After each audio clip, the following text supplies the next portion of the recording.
ನಡಿ ಈಗ ಶುರು ಮಾಡೋಣ.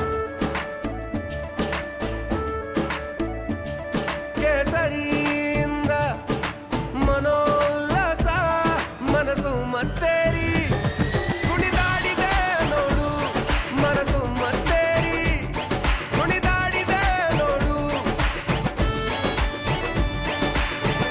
ಕ್ಷಣ ಕ್ಷಣವೂ ಆಚರಿಸಿ ಕೇಸರಿ ಹಬ್ಬ. ವಿಮಲ್ ಬಾಯಲ್ಲಿ ಹೇಳಿ ಕೇಸರಿ.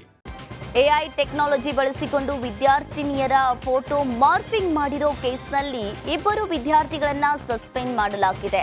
ಬೆಂಗಳೂರಿನ ಪ್ರತಿಷ್ಠಿತ ಶಾಲೆ ಆಡಳಿತ ಮಂಡಳಿ ನಡೆಸಿದ ತನಿಖೆಯ ವೇಳೆ 9ನೇ ತರಗತಿ ಇಬ್ಬರು ವಿದ್ಯಾರ್ಥಿಗಳು ತಪ್ಪು ಮಾಡಿರುವುದನ್ನು ಒಪ್ಪಿಕೊಂಡಿದ್ದಾರೆ. ಸಂಶಯಾಸ್ಪದ ವಿದ್ಯಾರ್ಥಿಗಳನ್ನ ಪ್ರತ್ಯೇಕವಾಗಿ ಕರೆದು ಕೇಳಿದಾಗ ತಪ್ಪು ಒಪ್ಪಿಕೊಂಡಿದ್ದಾರೆ.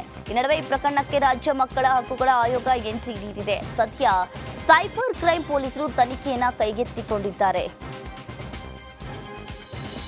ವಾಲ್ಮೀಕಿ ನಿಗಮ ಸಿಬ್ಬಂದಿ ಆತ್ಮಹತ್ಯೆ ವಿಚಾರಕ್ಕೆ ಸಂಬಂಧಿಸಿದಂತೆ ಉಡುಪಿಯಲ್ಲಿ ಸಮಾಜ ಕಲ್ಯಾಣ ಇಲಾಖೆ ಮಾಜಿ ಸಚಿವ ಕೋಟಾ ಶ್ರೀನಿವಾಸ್ ಪೂಜಾರಿ ಪ್ರತಿಕ್ರಿಯೆಯನ್ನ ನೀಡಿದ್ದಾರೆ. ವಾಲ್ಮೀಕಿ ನಿಗಮದಲ್ಲಿ 80 ಕೋಟಿ ರೂಪಾಯಿಯನ್ನ ಸಚಿವರ ಸೂಚನೆಯ ಮೇರೆಗೆ ದುರುಪಯೋಗ ಮಾಡಲಾಗಿದೆ. ಇನ್ನು ಸಿಬ್ಬಂದಿ ಸಚಿವ ನಾಗೇಂದ್ರ ವಿರುದ್ಧ ನೇರ ಆರೋಪವನ್ನ ಮಾಡಿ ಡೆತ್ ನೋಟ್ ಬರೆದಿಟ್ಟು ಆತ್ಮಹತ್ಯೆ ಮಾಡಿಕೊಂಡಿದ್ದಾರೆ. ಇನ್ನು ಪೊಲೀಸರು ಲೂಟಿ ಮಾಡಿದವರ ವಿರುದ್ಧ ಕ್ರಮ ಕೈಗೊಳ್ಳಬೇಕು, ನಾಗೇಂದ್ರ ರಾಜೀನಾಮೆ ನೀಡಬೇಕು ಎಂದು ಆಗ್ರಹಿಸಿದ್ರು. ಅವರೇನಾದ್ರೂ ತಪ್ಪು ಮಾಡಿದ್ರೆ ಶಿಕ್ಷೆ ಆಗುವ ಕೆಲಸ ಆಗುತ್ತದೆ. ಸುಮ್ಮನೆ ರಾಜೀನಾಮೆ ಕೊಡಬೇಕೆನ್ನುವುದು ಸರಿಯಲ್ಲ. ಬಿಜೆಪಿಯವರು ವಿರೋಧ ಪಕ್ಷದವರಂತೆ ನಡೆದುಕೊಳ್ಳಲಿ, ದಿಕ್ಕು ದಿಸೆ ಇಲ್ಲದಂತೆ ಮಾತನಾಡ್ತಾರೆ ಅಂತ ಕಿಡಿಕಾರಿದ್ರು. ನನಗನ್ಸುತ್ತೆ ನಾಗೇಂದ್ರ ಅವರು ಕೂಡ ಪತ್ರಿಕಾ ನಾನು ಫುಲ್ ನೋಡಲಿಲ್ಲ, ನೋಡೋಷ್ಟಿಗೆ ನಾನು ಮೈಸೂರಲ್ಲಿ ಮುಗಿಸ್ಕೊಂಡು ಇಲ್ಲಿ ಬಂದೆ. ಅವ್ರ ವಿಚಾರಗಳನ್ನ ಕೊಟ್ಟಿದ್ದಾರೆ. ಐ ಥಿಂಕ್ ಅವ್ರ ವಿವರಣೆ ಸಾಕು ಅಂತ ಹೇಳಿ ನಾನು ಅಂದ್ಕೊಳ್ತೀನಿ. ಅದೇ ರೀತಿ ಏನಾದ್ರು ತಪ್ಪುಗಳಾಗಿದ್ದರೆ ಅದನ್ನು ಶಿಕ್ಷೆಯನ್ನು ಯಾರಿಗೆ ಒಳಪಡಬೇಕೋ ಅದನ್ನು ಮಾಡ್ತಕ್ಕಂಥದ್ದು ವ್ಯವಸ್ಥೆ ಆಗುತ್ತೆ. ನನ್ನ ಇಲಾಖೆಗೆ ಬರಲಿಲ್ಲ ಅಂದ್ರೆ ನಮ್ಮ ಸರ್ಕಾರದ ವತಿಯಿಂದ ಇಂಥ ಏನಾದ್ರು ತಪ್ಪಾಗಿದ್ದರೆ ಅದನ್ನು ಶಿಕ್ಷೆ ಒಳಪಡಿಸ್ತಕ್ಕಂಥ ಕೆಲಸವನ್ನು ನಾವು ಮಾಡ್ತೀವಿ.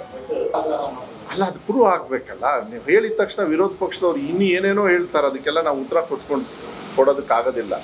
ಅವ್ರಿಗೆ ಅದೊಂದೇ ಇನ್ನು 4 ವರ್ಷ ಇದೇ ಕೆಲಸ ಮಾಡ್ಕೊಂಡು ಕೂತ್ಕೋಬೇಕು. ಒಳ್ಳೆ ರೀತಿಯಲ್ಲಿ ವಿರೋಧ ಪಕ್ಷದ ರೀತಿಯಲ್ಲಿ ಅವ್ರು ಬಿಹೇವ್ ಮಾಡಿದರೆ ನಿಜವಾಗ್ಲೂ ಅದು ಒಳ್ಳೆಯದು. ಅವಾಗ ನಮಗೂ ಕೂಡ ನಮ್ಮ ಸರ್ಕಾರಕ್ಕೂ ಕೂಡ ಅದು ಒಳ್ಳೆ ರೀತಿಯಲ್ಲಿ ನಡೆಸ್ಕೊಂಡು ಹೋಗ್ತಕ್ಕಂಥ, ಅದಕ್ಕೆ ದಿಕ್ಕು ದೆಸೆ ಇಲ್ಲದೆ ಇರ್ತಕ್ಕಂಥ ಪ್ರಶ್ನೆಗಳನ್ನು ಹಾಕ್ಕೊಂಡು ಹೋಗ್ತಾರೆ. ಮಾತೆತ್ತಿದ್ರೆ ಈ ಥರ ಮಾತಾಡ್ತಕ್ಕಂಥದ್ದು ನನಗನ್ಸುತ್ತೆ ಅದು ಉಪಯೋಗ ಇಲ್ಲ ಅನಿಸ್ತದೆ. ಅಲ್ಲ, ಅದೇನಿದೆ ಕಾನೂನುಬದ್ಧವಾಗಿರುತ್ತೆ. ನೀವೇನು ಅದು ವರಿ ಮಾಡಬೇಡಿ. 100% ಅದು ನಿಷ್ಪಕ್ಷಪಾತವಾಗಿ ಅದನ್ನೇನು ಆ್ಯಕ್ಷನ್ ತೊಗೊಬೇಕು ಬೈ ಲಾ ಅದನ್ನು ಮಾಡ್ತಾರೆ. ಆ ಇನ್ವೆಸ್ಟಿಗೇಷನ್ ಏಜೆನ್ಸಿ ಅವ್ರು ಮಾಡಬೇಕಾಗ್ತದೆ. ಅದೇನಿದೆ ಐ ಥಿಂಕ್ ನನಗನ್ಸುತ್ತೆ ನಾಗೇಂದ್ರ ಅವರು ಕೂಡ ಪತ್ರಿಕಾ ನಾನು ಫುಲ್ ನೋಡಲಿಲ್ಲ, ನೋಡೋಷ್ಟಿಗೆ ನಾನು ಮೈಸೂರಲ್ಲಿ ಮುಗಿಸ್ಕೊಂಡು ಇಲ್ಲಿ ಬಂದೆ. ಅವ್ರ ವಿಚಾರಗಳನ್ನ ಕೊಟ್ಟಿದ್ದಾರೆ. ಐ ಥಿಂಕ್ ಅವ್ರ ವಿವರಣೆ ಸಾಕು ಅಂತ ಹೇಳಿ ನಾನು ಅಂದ್ಕೊಳ್ತೀನಿ. ಅದೇ ರೀತಿ ಏನಾದ್ರು